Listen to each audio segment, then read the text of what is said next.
tell you how I know or tell you why I'm emphatically at a point in my professional life where I know for a fact, as of right now, I have zero, and I mean zero desire to be a principal. Like, nowhere even near the realm of possibility for me. Before I tell you why, I have to get out of the car to unlock this gate, which is kind of related to one of the reasons why I just know that's not going to happen, but stay tuned.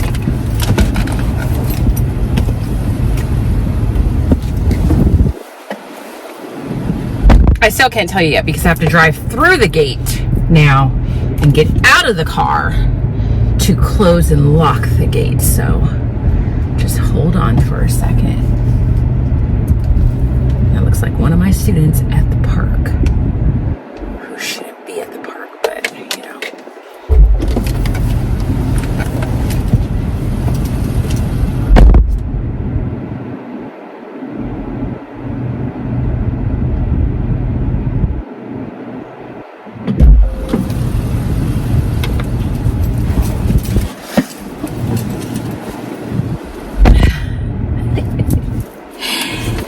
Okay, and I only have the length of the drive home to explain all this, and it's not very far, so I'm going to try my best.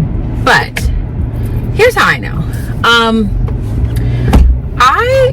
And again, as I've said many times before, and I know this is part of it, let's just go ahead and say I'm hormonal. So therefore, my patience threshold super low. So any little thing could just like bring me over the edge. So me having to get in my car, start the car, drive the car to the gate, get out of the car, unlock the gate, get back in the car, drive the car forward about 3 feet, get out of the car, lock the gate again, and then get back in the car. It's enough. But the real reason right now why I know I couldn't be an administrator is just the stress levels, or the literal mental fatigue I have right now, just because it's been an extremely busy few weeks, primarily because of the scheduling of some of the things with leadership, like the rally, the color run, and all the like moving parts that go in to make sure those things are happening. State testing is happening right now as well. So there's just been like a lot of conversation, a lot of decision making, and so my mind just is tired. Like this weekend, I really start to question whether or not like something was wrong with my brain. Like it feels like my brain is broken, because just to do or think about the steps required to do the most basic task, like, is literally making me mentally exhausted. Like it feels overwhelming. So this weekend was just me doing errands that I need to do to kind of just keep my life afloat, and I just was exhausted by that. And I was just in my classroom, and I just remembered that I was in a me season, and I put myself first, and I didn't get any grading done last week, not a stitch. And I really need to get it done because I want to update the grades so that kids can see where their grades are at in real time, because I have some kids that kind of need to know that, and my intentions have been the best, but it just didn't happen last week. I could not get it done. So there's a parent who her son has to have a certain GPA to continue with the sport that he's playing, and right now he doesn't have it. And so she's hoping that the things that I need to enter will change that, and that I can get that entered in the time she needs to get entered. And I really want to do that for that parent. I really do. Like, I really this weekend thought I was going to get some grading done. But again, like, just managing your own life as a single person, it is time consuming. Like, to just do the things that you need to do to feel functional during the work week. At least it is for me. And so I didn't get it done this weekend. And again, I had to just give myself some grace and be like, girl, you just worked an intense week and you need to take a break. Otherwise, you're just going to not be any good at work. So I didn't get it done today. I thought, okay, well, maybe I'll get it started and be able to at least enter the grades of things that are graded today during my prep. That that didn't happen because there's just constantly emails that I have to send or respond to that take priority over grading, because I can really do grading anytime, but these emails and messages have to be done in a timely fashion. So it didn't happen then. Then I said, okay, I'll do it after school. But then again, there were some logistical things that I had to do after school. So like the color run is over, but the kids that bought the platinum and diamond package get lunch at Raising Cane's. And I checked my calendar, and the principal designated the Raising Cane's day as this Thursday. So then I had to make sure I had all the kids filtered out that bought the platinum or the diamond package. I had to get in contact with the principal to confirm that this Thursday is still going to be the Raising Cane's day, and make sure he knew what we needed to order and all of that. I needed to also make sure that the kids that ordered the platinum package, I knew who they were, because they're going to be entered into a raffle to be principal for the day. So I had to do that. I had to teach also, and our class periods are shorter. So after school, by the time I got all those emails sent and the flyers made and emailed the teachers and told the staff and checked with the principal and went on the Raising Cane's website, it was like after 5. And I really thought, okay, now you're going to start grading. You're going to enter these grades because that parent really wants you to do that. And I really was going to do it. And then I realized, like, I can't. I really, truly can't. And I know she really wants me to do that. But at the same time, her son has kind of put himself in this predicament where me entering a grade or two is make or breaking his basketball career right now. And that's not really my responsibility, if you understand what I mean. Like, I really want to be able to help her, but I got to put me first, and I don't have the mental capacity or the ability to do that. So I said all that to say, that's just me almost losing it just as a teacher in my classroom, with the interruptions that the average teacher is going to face on a day-to-day basis. As a principal, you're dealing with stuff like that, plus adults interrupting you, whether those adults be teachers popping in on you because they have some burning question or need, parents that are irate and they want to talk to you. I can't even imagine how many times they get interrupted, how many emails they have to filter through and respond to that are timely. I just can't. I can't imagine. I cannot imagine it. And I was just talking to a friend of mine who's a principal, and she is a workhorse. Like, this girl is going to work. It really puts me to shame, like her work ethic and the amount of work and things she can accomplish in a day. And even she was saying, like, gone are the days of principals becoming principals and being able to sustain that position for 10, 15 years. We're going to have to stay in the garage while I finish this, because the position just wears you out. And that includes principal, assistant principal, or vice principal, however you guys term it. It's burning you out to the point where in my district, there have been principals that have actually taken a pay cut and a step down because just the work demands are just too much, not sustainable. So still, though, she's asking me, like, now that my principal is going to an elementary school and that there's going to be some movement at my site, is there any part of me that is even considering going into an AP position and taking the administrator's test? And I said, at this point, absolutely not. I may change my mind next year or years down the line, but right now I said the difference in pay is just not worth the amount of mental, physical, and emotional stress that would come along with that change in position.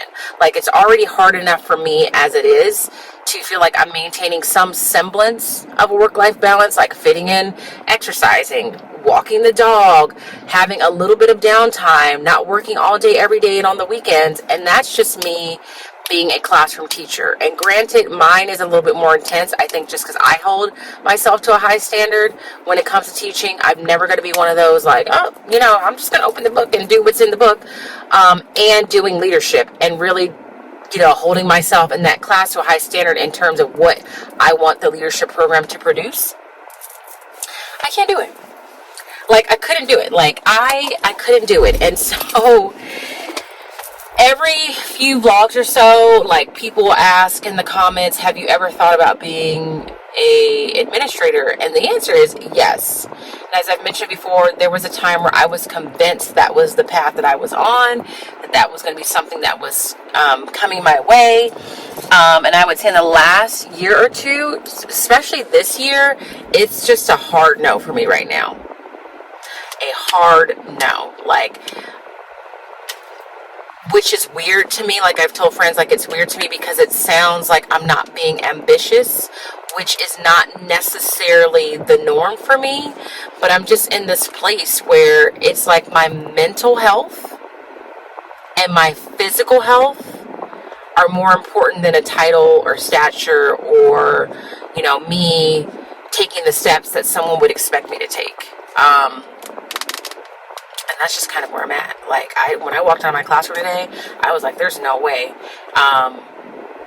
Especially because I'm just irritable today. I got all the way to my car and couldn't unlock the car because my keys were left in my classroom. And when I tell you I almost cried in the parking lot over that, it's not a lie. So, I'm home now. I'm going to walk Woofy. I'm supposed to have an appointment at 6:30. I might have to reschedule that for the second time because I just don't have it in me right now to go anywhere. So, as far as today, I'm not sure if this is going to be like a quick little daily vlog. I kind of would prefer it because I love you guys.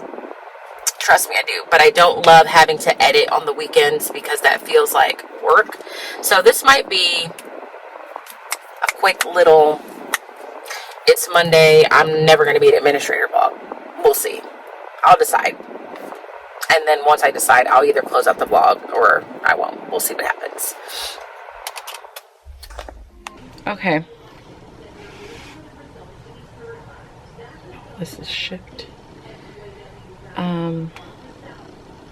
I am back home. Came home, took Woofy for a walk, and went on a little rant on my Instagram stories. If you follow me, maybe you saw it. And if not, you didn't miss much. But during the walk, Woofy got to see Eugene. Eugene is the other golden doodle in this complex that Woofy is absolutely positively obsessed with. And every time he sees Eugene or hears Eugene's owner's voice, he has to go see him.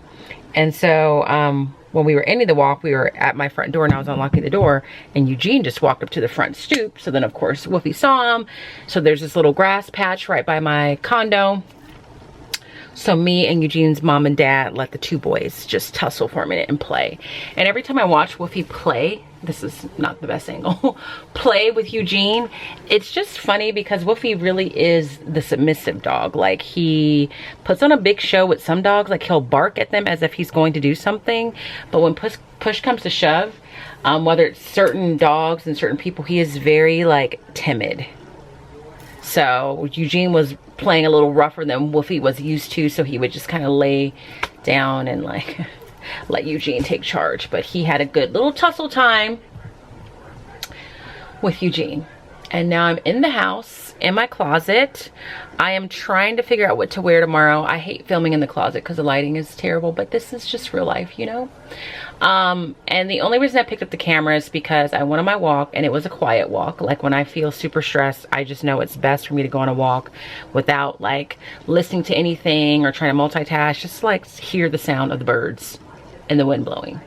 And I was thinking about just how tired I was today and how frustrated I was this weekend that I didn't really feel like I got rest. Like, last week was super rewarding, but it was super tiring. And I really wanted to rest this weekend, but even when Friday came, I was telling myself, you're gonna have to work all weekend because you need to get grading done and you need to do X, Y, and Z. You're just gonna have to suck it up and work. And I really thought I would, but like I said, my weekend really was consumed by just like, things I have to do in my life. Like, I need to, you know, make returns and get the car washed and all these things that don't seem major, but they take up time. And so on my walk, I was like, it's like, I have to remember what my therapist said earlier this year, and I need to constantly remind myself of this. And that is, I'm comparing myself and the amount of work I can accomplish in a day, or how many hours I can work in a day without feeling taxed or tired, to what I was able to do, you know, in my beginning years of teaching, or even 5, 6, 7 years ago. And it's like I'm refusing to acknowledge that I'm older now. Like, I'm older now. My physical stamina or mental capacity is not where it was. Not to say that I'm like geriatric and I can't get things done, but like, you just get tired. Like, you just don't really have the energy to be working yourself at all hours of the day. And so some of the rant I went on was in response to a comment from the last video I just uploaded. And maybe if you're watching, maybe you can clarify, but a person was asking me if I even cook, and like the way it's worded or the way it's coming across, it's like they feel some kind of way because you guys don't see me cook anymore. Now, mind you, if you're new to this channel, I used to cook all the time. I used to be a very loyal patron of Blue Apron, and then I did Green Chef, and I would cook a few times a week. Now, again, in the comment, he or she, I don't even know, was asking if I make my own original recipes, and those were not my original recipes, so I was following a recipe card. But I did that all the time, and I had the energy to do it, including cleaning up afterwards, and then after that, still doing work. And I'm pretty sure I was going to bed at the same time because I was going to Orange Theory, and I still had to wake up at like 4:30, 4:40 in the morning. And so I have to just acknowledge and be okay with the fact that I don't have that level of energy, and or maybe desire, or maybe it's not even that, and I'm just maturing to the point where I realize, like, I have to put some boundaries on myself. Like, I'm not in this life to work myself to death. So I'm going to alleviate myself of the guilt of feeling that I feel because I didn't get that stuff graded for that parent. And if that parent gets upset, I don't want them to, but I don't, like, it is what it is in a sense. Like, I'm doing the best that I can, and I can't be getting upset with myself because I think some of you have picked up on it, and people that I know, like, I'm pretty hard on myself. Like, once I set a standard, like if I feel like I'm functioning below that standard, I don't even allow myself to have like valid reasons why that would happen. I'm just kind of like, well, you should suck it up and get it done anyway. So you know what? I'm here. I'm gonna figure out what I'm wearing tomorrow. Even when I was vlogging on the way home, I was like, well, maybe you'll go home and walk the dog and shower and eat, and then maybe read a story or two, because I need to grade these final drafts of their narratives. And right now I'm like, no, I'm not going to do that. It's almost 7 o'clock, so I'm not going to do that at all, and that's just going to be okay. Maybe I'll edit this vlog because I would prefer to upload on a daily basis. So that's where I'm at. I need to remember that there's no reason why I should expect myself to function at levels that I was functioning at years ago. And it's okay not to. I'm just working in a different way. I still feel like I get a lot done and I accomplish a lot. And so I really need to, basically, I need to stop tripping. That's what I really need to do. Because right now, I'm on one. So I'm going to get off of it. And I'm going to stop tripping, and I'm going to just let myself be. It's okay to come home and eat dinner and just sit on the couch and just sit there. I dare say it's healthy. Okay. So with that, I am going to end today's vlog. Hi there. It's Tuesday. It's 4:15. I'm back. I didn't edit the vlog yesterday because I got tired. And I'm really more than likely getting ready to go home now. What was it that I wanted to say? Or what do I want to tell you? I don't know. Like, I had my little rant yesterday. That rant is over. And in the spirit of that rant of me just being tired and overwhelmed, I didn't do any work when I got off the camera with you guys, and obviously didn't edit. And that's okay. Today was pretty standard. I need to go put these in teachers' boxes tomorrow.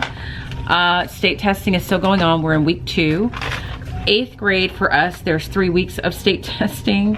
I have a student that's just leaving like random drawings around the room. This was hanging on the wall. There's another one over there. And they're just doing it to be funny, which is actually kind of funny. But in 8th grade, we have 3 weeks of state testing, and because next week they have to take the science test. So 8th graders and 5th graders take an additional state test in science. So we will have 1 more week of testing. It doesn't affect me because I'm pretty sure Taylor does it in class with her students or with our students, I should say, because she teaches science. We read The Silence That Binds Us. We're at the part of the book where it starts to talk about the characters in the book start having some pretty intense conversations. And as I've mentioned a few times before, like I have 2 core classes, my homeroom class and my switch class. My switch class is the more reactionary class, the more hype class. And so these characters are having these exchanges. And because of the nature of the book, some of these characters say very racially charged things, or they make insensitive jokes or statements. And the students in my switch class will like laugh it off or think it's funny. And there really has had to be a couple of times in the past couple of days where I really explain, like, the author didn't put those statements in there for comic relief. Like, those statements have a purpose, and that purpose is to remind us that there are people in the world that have such high levels of ignorance, racial insensitivity, racism, whatever you want to call it, that they say these things and they don't recognize that it's problematic. But it's our job to understand that these statements are actually problematic. So we've had to talk about that a little bit, but we're at the part in the book where when I read it for the first time, I was like, oh, I definitely want to include this book in my class because it touches on a lot of different things that affect different ethnicities and cultures based on historical events that I just don't think kids learn about. So we read some of that. I was giving weekly quizzes. I don't know that I'll be able to do that because now we need to kind of finish this book by May the 6th, I believe, because that's textbook check-in. So I told them for right now, I'm not going to do weekly quizzes because I can't afford to lose a reading day. And instead, we're just going to read through and be ready to test by textbook check-in. Then in history, we did a little activity where this chapter is kind of like, I almost don't know if I will do this chapter next year or what I want to do with it. What is this? Hello. Hi.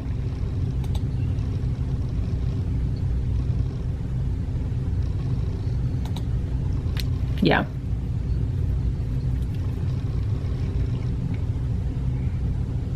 Mm-hmm.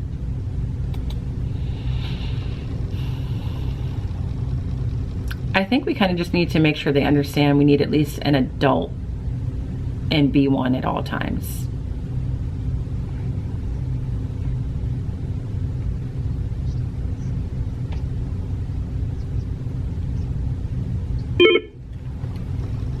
Yeah, who's calling me right now? B3. Hold on. Hello?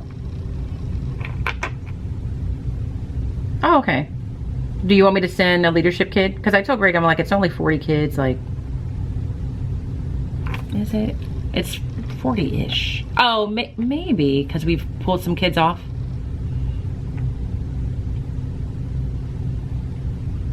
Okay. Because I think on the original sheet, let me see if I still have it open, there was like 42, unless I'm not looking at the rows, and you know, I just looked at the last number, but you know, sometimes the first couple of rows aren't really people. Oh wait, oh no, on the Canes list it goes from 1 to 42, but one person's being removed, and you may have removed the people I emailed you because I don't think they were removed from the list. And on the one that are you looking at the printout?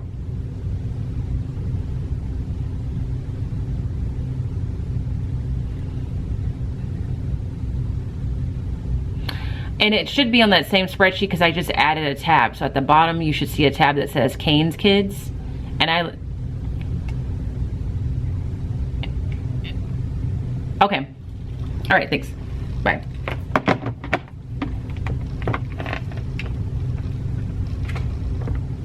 Hello? Oh.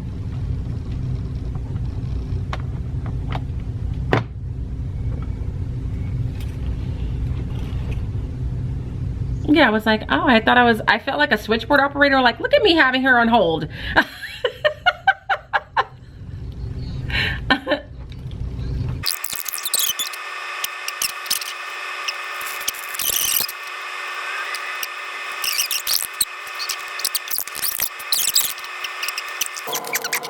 All right, I'm almost ready.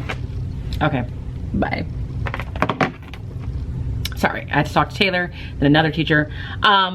And I was gonna show you what we did in history, but now we're short on time because Taylor and I are about to leave.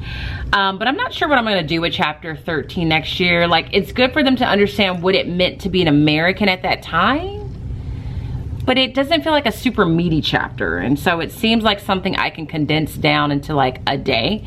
But again, this is the first time I did that chapter, so you gotta live and learn first. But yesterday they looked at different kinds of art that represented 5 different categories. So they learned about folk art, portraits, there were different schools of art. Like one school of art, I can't think of the names right now, focus on just the landscapes of America. One person really focused on capturing like Native American life in the West. So they learned about it, then they got placards of different types of art, and then they had to categorize it into one of the 5 categories they learned about.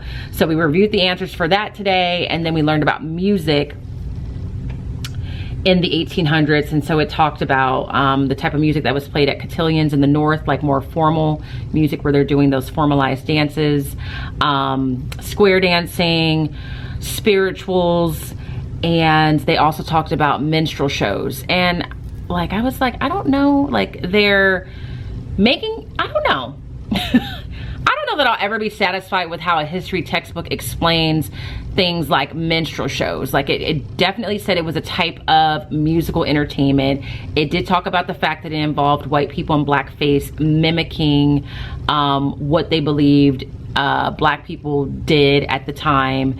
And so I did add a little bit on that to say like this was a very popular form of entertainment in the South. But in today's times, this would be inappropriate because they truly were providing these stereotypical, caricatured views of what it meant to be black. And we talked about what blackface means today. Like, you don't really see it, but there have been instances from time to time in the public, like celebrities that kind of get called out because they do something that would be considered blackface today. And it also, the textbook does tell them that that's where the phrase minstrel shows is where the phrase Jim Crow came from. And then at some point in history, they'll learn about the Jim Crow South. So that was really all we got to. We read it, and then tomorrow, the activity is they're supposed to do a dance that would be performed at a cotillion. And I've told them about it, and they just seem like humored by it, but also mortified by it at the same time. I have to really figure out if I want them to do it. We'll see. But that's that. Taylor and I have been super busy, more so her because she's taken the lead on this because leadership has kept me really busy with getting ourselves organized and ready for leadership interviews tomorrow. So we hold them together. We do one application pool. She pulls the kids applying for yearbook specifically. I pull the kids applying for leadership. I would say I probably have close to maybe 100 applicants. I need to look.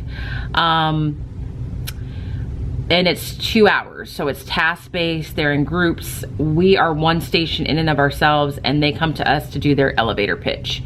And when they're not with us, they're working on the tasks that we've assigned.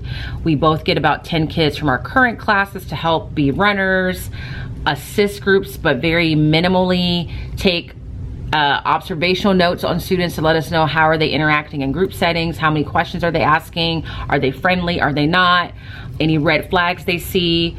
And we get help from one of the PE teachers, a couple administrators, and the school counselor, and they judge them based on how are they dressed, are they wearing spirit wear, what does their nameplate look like, and then when all is said and done, we tally things up, and then we take the top 30 scorers. Taylor's here. I'm here. I was just singing your praises about how you've really organized all the leadership interviews. Oh, stop. Just had to take the one thing off your plate because you have 100. So. Yeah, so that's my ride or die there. And we really appreciate each other. Mm-hmm. There are times where I'm like, what would I do if somebody else was my partner? I simply can't fathom it because it would not be good. You think that I've been in a mood this year? I mean, I don't Like if I was having this year with a different partner, I don't even. No. Well, I wouldn't be sitting here today. I don't even know. There would be a long-term sub sitting here. Yeah. Because I would have left. On a stress leave. So we're ready for tomorrow. We thought we were gonna have some controversy. There was a student, we think the student believes she applied, and she probably opened up the application, filled out the entire thing, and never submitted it. So she didn't get an interview invitation, and there was a lot of confusion, and she was convinced that she did, and her teacher was reaching out on her behalf. And as cutthroat as it sounds, like, we couldn't take her in the interviews because we had to honor the fact that all the other students got everything done in a timely fashion.